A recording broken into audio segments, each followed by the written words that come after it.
Hey, this is LA from LA Show. Thank you so much for tuning back into another episode of LA Show's current events. Please hit the subscribe button and notification bell for more. Now let's get into these stories.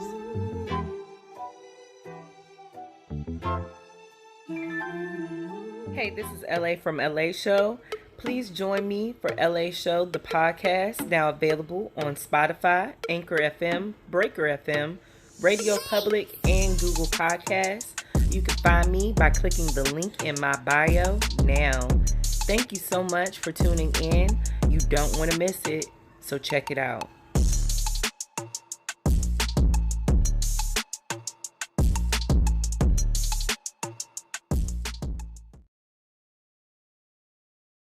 Hey, what's up, you guys? Thank you guys so much for tuning back into another episode of LA Show's current events. It has been a lot going for everybody. I know it has been crazy this whole year of 2020, but we have a lot of things to discuss.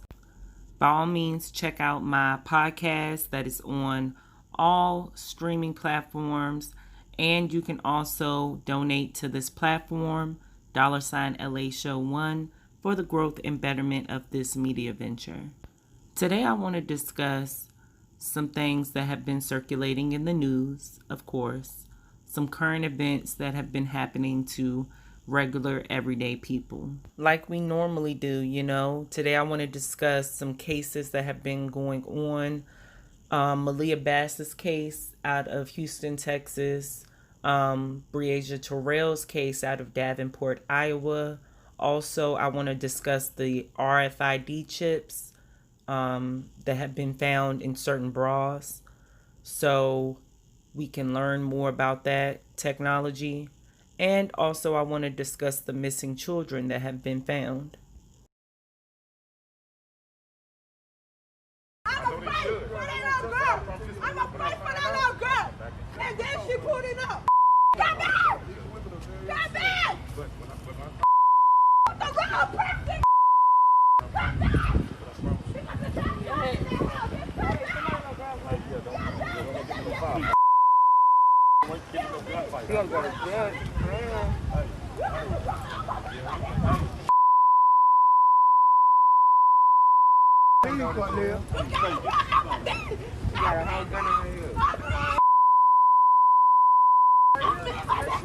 Pick them up and let them go.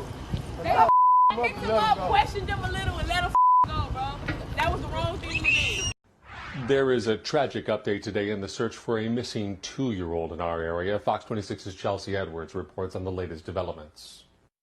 A Sunday morning jog led to a disturbing discovery here along Breasia Bayou in the Gulf Gate area, one that for one Houston mother took all hope of her finding her daughter alive. I'm drained. I've been looking for her for 24 hours. Saturday morning, the mother of Maliyah Bass says the 2-year-old was playing at their apartment complex playground as she watched from their window. She says she looked away and suddenly her daughter was gone. This is really just devastating to me. Who could be watching my baby to even snatch her from the park within just like that? Sahara Irvin says she called police right away. An Amber Alert went out overnight. Houston police, K9 teams, and EquiSearch all enlisted to find her little girl. Sunday morning, after a jogger's discovery, a small body was pulled from the bayou shortly after 11 a.m., 18 miles from where Maliyah disappeared. They should have took me. They should have took me. They should have took me. They found my baby on an orange float that floated down the bayou. HPD won't confirm if it's the missing girl, but officers are preparing for a murder investigation and say the family should prepare for the worst. Based on reported missing children in this city, we believe that although we can't confirm it's her, there's a high probability it will be her. The bayou runs within a mile of Maliyah's home. The family trying to sort out how their little girl, nicknamed Tootie, could have ended up here. So I work with my baby every day on her colors, her 1, 2, 3s, ABCs. What's your name, Will? I tell her, I say, where's the house? We can walk to the store. I ask her, where's the house, just so she can know Where's the house? The mother says they are waiting on autopsy results, but are already preparing to make funeral plans. In her grief, leaving a word of advice for other parents. Do not leave your kid unattended, no matter how long you think or if she's gonna be okay. Don't do it. It's cruel ass people out here in this world. It's some horrible people. Horrible. About nobody but they self. Watch y'all kids. Lock y'all doors. HPD says they are checking for info on the flow of the river, but because of the stretch, they need anyone with security cameras along Breasia Bayou to take a look at their footage and contact police if they see anything suspicious. Somewhat excited because I'm trying to practice activism. So I that's somebody that I would look up to. But when I was trying to listen to what he was saying, he was a little aggressive with me. You know what I mean? He got to just listen. No, first of all, if you want aggression with anybody, it needs to be the parents inside that house that were not watching that baby. It should not be anybody in this community that was out here looking for that child. And the thing with Quanell X is the same thing when Maliyah Davis came about as a black activist. There should have been more done in the Maliyah Davis. This is an emotional situation for everybody in America right now because this little girl's name was Maliyah. This is another one. This is a wake-up call that we have to protect our babies. Whether it's from their own parents or anybody else, we have to protect these kids. And when he came here, I was trying to listen to what he had to say. But the aggressiveness, it really ticked me off. When Maliyah Davis, her mom is still free right now, and she knew what happened with her baby girl.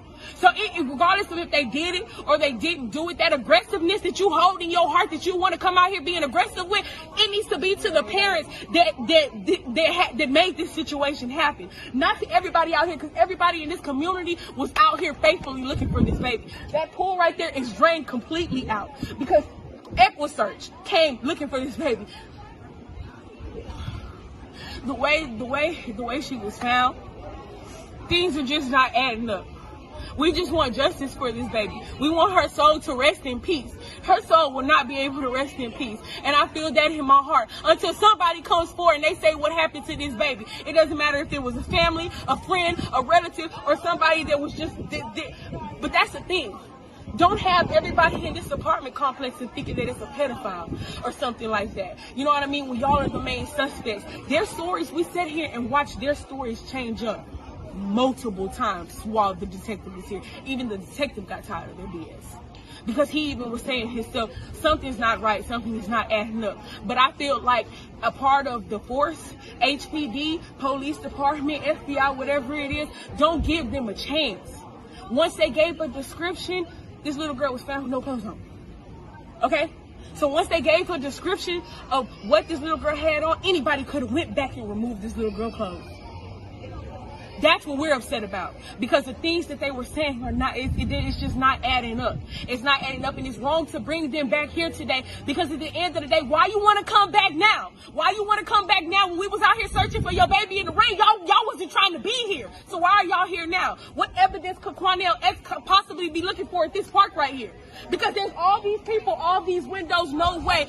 I don't even know if you're paying attention right now, but ma'am, there's kids outside right now. So with that being said, if somebody was to do something to a child at this park, somebody would have seen something. We've knocked on every single door in this complex.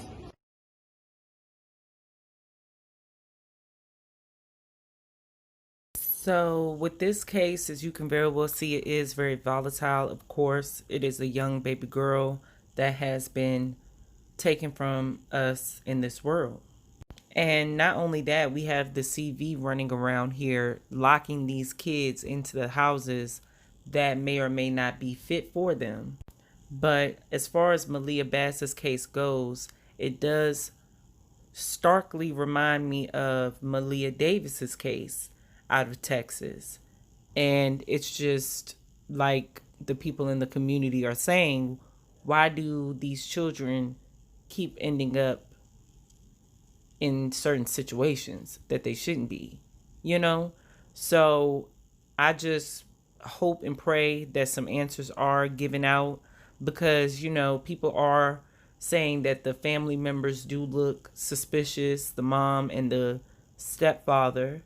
But all of this stuff that plays out online, and that's what people really do need to start understanding, that all of this stuff that plays out online gives people wiggle room to play games with certain cases. My heart goes out to this baby girl. So I have an article about Breasia Terrell that came out 2 days ago, and I wanted to stay on this case because, this young baby girl isn't getting national attention, of course. So I have an article here from qctimes.com. Everyday people, sister, mother, tormented after Dinkins, designated person of interest in Breasia Terrell missing person case. And this was posted on August 26th of 2020 and updated on the 27th. So it starts off, Nita Dinkins McQuay spoke for the better part of 90 minutes Tuesday before she stopped and suppressed a sob. I just want to have grace, she said quietly as she stood in the shade of one of Duck Creek Park's shelters. I want you to be granted grace, and everyone involved in this to find grace. I'm not judging who took Breasia. I can't judge who did that. I just want to thank you for listening to my side of the story. You have granted me a moment of grace. Nita's side of the story ended near a whisper uttered from behind the safety of a mask. It started with Breasia Terrell, a missing 10-year-old Davenport girl. The middle of the story included allegations of murder contracts, police harassment, and the pain of harsh public assumptions. Breasia was reported missing early July 10th, and Nita's brother, Henry Earl Dinkins, was arrested later that day. He was charged with 3 sex offender registry violations, but those charges have nothing to do with the fact Breasia and Henry Dinkins' son were visiting him during the time frame the girl went missing. Henry Dinkins has not been charged with any crime in relation to Breasia's disappearance, though Davenport police investigators named him a person of interest in the case. Nita was joined under the shade of the shelter Tuesday by their mother, Helen Mosley. Both women said they believed Henry Dinkins had nothing to do with Breasia's disappearance. My mother and I were out of town that Friday morning on July 10th when Henry called us and told us that Breasia was gone, Nita said. I told him to call the police right away. Nita and Helen insisted they cooperated with Davenport police investigators from the minute Henry Dinkins was taken into custody. They said they offered to let investigators in the home, Nita and Helen shared. The Davenport Police Department have not confirmed or denied any part of Nita's story about how she was treated by investigators. As of Wednesday, the department has not yet replied to the Quad City Times inquiries. Again, the Davenport police and its investigators are put in the position of answering allegations that may tie directly into an investigation into a missing girl. From the police perspective, it's a can't-win proposition. Nita said she's in a similar place. 2 weeks went by, then Davenport investigators took my phone, Nita said. I still haven't gotten that phone back. It's just gone. I've asked about it, but the detectives tell me I can't have it back yet. Nita and Helen said despite the fact they offered to let investigators into their home, police kicked in their door weeks later and executed a search warrant. Maybe there's a reason, Nita said, but I don't know what it is. I can't imagine how things changed from July 10th to weeks later. Nita made even darker allegations. We heard there is a hit out on Henry, me and my mother and other family members, a murder contract, Nita said. One day there was an SUV following us, so we called 911 and we were pretty upset. I was very afraid of what was going to happen. Dispatcher told us that the police would get to us when they get to us. I just feel like we are being held responsible for something we had nothing to do with. Nita visits her brother and they talk on the phone, she said. We can't get any pastors to see him, she said. Everyone assumes he did something horrible, but he is hanging in there. We have faith in God. I am certain through God, all of this will be revealed. People have stopped talking to us. Some people have made horrible allegations against us. I don't know what happened. If I did, I would tell it.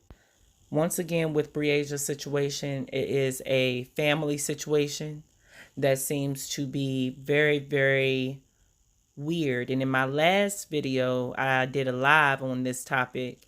I talked about not knowing if she was Henry Dinkins' actual biological daughter, because like I told you all, I believe that she was his stepdaughter. The mother had a relationship with this man and made another child with this man, and her son was his biological father, Henry's biological son. So, like I said, with these two stories, you know, these step parents and letting anybody into your homes with these children is a no-go. And that happens to a lot of women. We get sucked into the idea that we need a man or we need this situation to be different, you know, but we're not really vetting these people out. And I'm not saying that these men had anything to do with these cases, Maliyah Bass's case or Breasia's case. However, something ain't right. And these children keep on ending up missing. Some of them are ending up dead. And we have to take a look at the situation for what it is. Hopefully more noise will be made around this situation. People are acting like they do not know where Breasia is. So hopefully, if you are in the Davenport area, you can please try harder to find this baby girl. According to the U.S. Marshal Service, right now there are more than 400,000 missing children across the United States. And of those, more than 90% are runaways, believed to be in danger. He does come to this location. His friend and his friend's mother lives here. Our cameras had unprecedented access this month as U.S. Marshals tracked down dozens of missing and endangered children in North Georgia in Operation Not Forgotten. Just be very careful.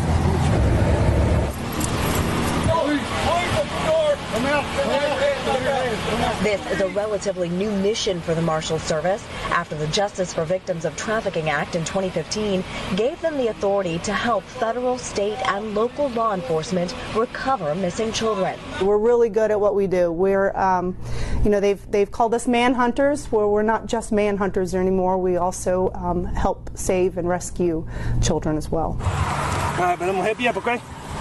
Over the course of the 2-week effort, marshals rescued 26 children and safely located 13 more, ranging from 17 years old to as young as 3.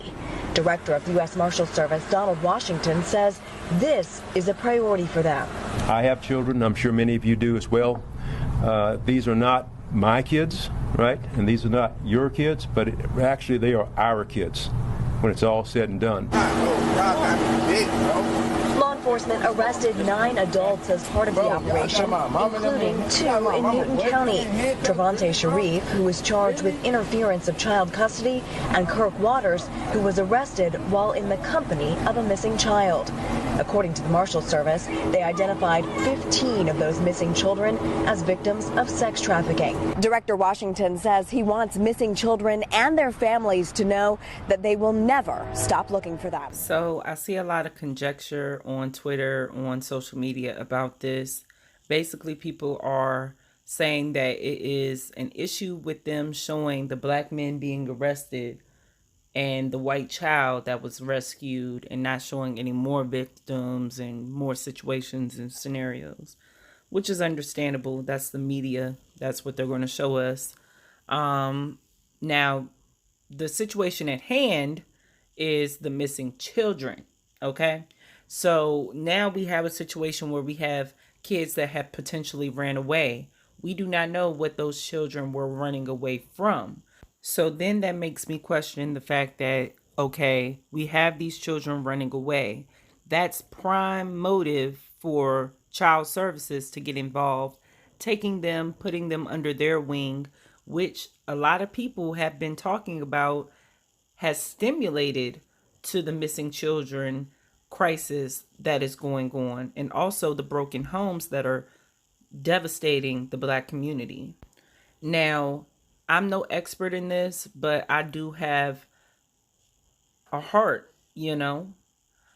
I think that this situation right here is going to continue going on because of a lot of the things that are pushed online and in media. Now, there also was a sting a couple weeks ago in Genesee County, Michigan, where they found 7 children and they are looking for 27 that have. Now, there are a lot of organizations out here that are trying to fight this whole child sexual thing, and it is very sick. You know, there are a lot of websites up that are taking images off of Facebook, Twitter, Instagram of your children and putting them on these websites to let men discuss disgusting things. Children are being coaxed online to run away from home and do all types of stuff with men. I just want you guys to know what is really going on out here so that we can move differently. The rest of this video is, of course, on the Savoy Show on Instagram. And also you can find it on my platform as well. But yeah, it's a lot of different things that are happening and we have to move in a different way. Technology is getting very, very out of control. And people in government are noticing that as well. So we have to be aware as well. And let's save these children and do better. Has risen up. The West Coast, the new establishment, the Geffens, the Spielbergs, the Eisners, the Malones at TCI, a new group of white men, the technological white men, Microsoft, have risen up and demanded their share in the colonialization of the world. And now we have a conflict between two groups of whites who are fighting for control of the world. They don't. Okay, now look, she just brought me her bra down here. She just brought it to me. So I'm going to cut it just like the lady did on the video and show y'all what I found. Okay? Because they're trying to sex traffic our young women. And no. Hold on.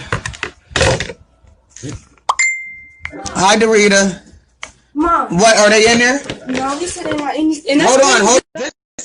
She just got this, so I'm about to cut this open and show y'all the tracking device that's in these damn bras because they're trying to sex traffic our young women. Yeah, because it's not in these. It's not. Hold on, y'all. We got other bras that she got. And look at it, y'all. I'm opening it up. Is that it right there? This is the fucking tracking device. Look at this shit. Oh my god. Look at that. Straight out of the bra that she just brought, ladies. That she just brought. Y'all need to check y'all daughter's bras from Pink, not from Victoria's Secrets, but from Pink. Here it is. Share this with you guys. Share this with everybody that you guys know, and let them know to check their daughter's bra for this tracking device. It's numbers on it and everything. It's this shit's real.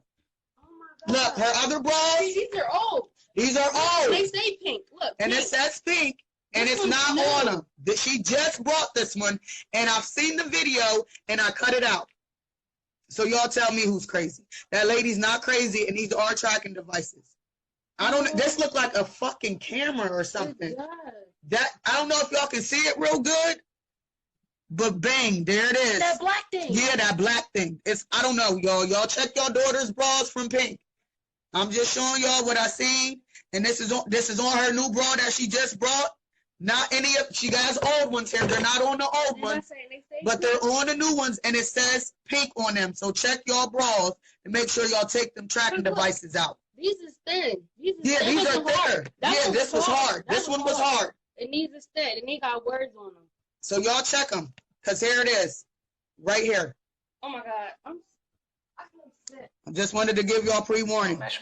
The medical futurist. And today, I want to talk about RFID chips and whether or not it's a good idea to implant one. So you have something else that's interesting in the newsletter about people in Sweden putting implants, microchips, right, into them. We've seen something like this here. There was a company that in Wisconsin, right, so they could get stuff out of the vending machine with these microchips. So what's happening in Sweden? In the past couple of years, Sweden has seen a growing number of people getting microchips implanted under their skin. It was once a very niche thing among the most dedicated biohackers, but now it's becoming mainstream in the tech-savvy and open-minded Scandinavian nation. And I'm a proud geek, so I wanted to get one too. RFID technology has been around for a long time. It is a tag or a label that can exchange data with a reader through radio frequency, or RF, hence the name. There are thousands of applications for it. We use them in our credit cards, we tag our luggage with it, and we implant our pets with it, so they always carry contact information in case they get lost. It's a simple but wonderful technology. What's new is that now we can implant it in our body too. I have an article here from fastcompany.com, posted August 26th of 2020. Victoria's Secret responds to viral videos claiming its bras track customers.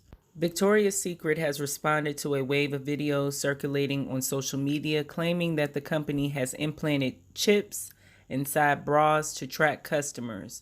One TikTok video in June generated nearly 3 million hearts, and there are now more than a dozen YouTube videos making this claim. Some conspiracy theorists have even referred to these trackers as sex trafficking tags. According to Victoria's Secret, these are simply RFID tags, which are commonly used in the fashion industry to track and manage inventory throughout the supply chain. In a statement provided to Fast Company, a spokeswoman for the company said, "Like many other retailers, this technology helps us deliver a great store experience by ensuring we have the right products available for our customers. We only use this technology in our back room and sales floors to help us manage inventory so that our associates can efficiently support our customers' needs."